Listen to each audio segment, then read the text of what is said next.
Welcome to the Breve Music Podcast. I'm your host, Jermaine Harris. In this episode, I'll be discussing the difference between the FabFilter plugins and the iZotope plugins. While there are lots of similarities between the plugins that both companies offer, there are a few similarities. Both companies offer an equalizer plugin and a reverb plugin. However, iZotope's plugins have a few more features. So if you're looking for a more feature-rich plugin suite, you may want to focus on iZotope.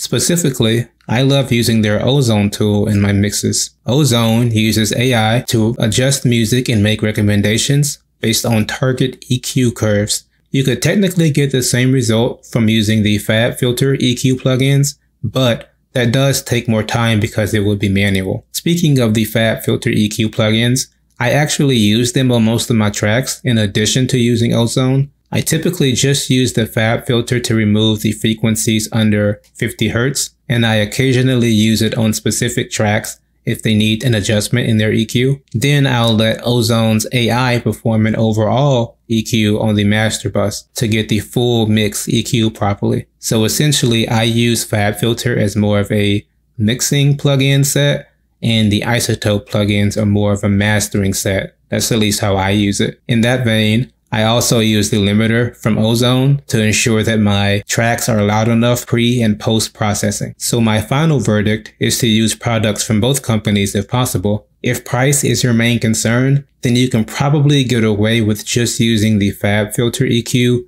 limiter, and compressor when you're beginning. However, if you can afford to, I recommend at least purchasing the Ozone standard plugin as well as FabFilter's EQ and reverb plugins. They often go on sale throughout the year, so you may be able to get them on discount. That way you can kind of get the best of both worlds.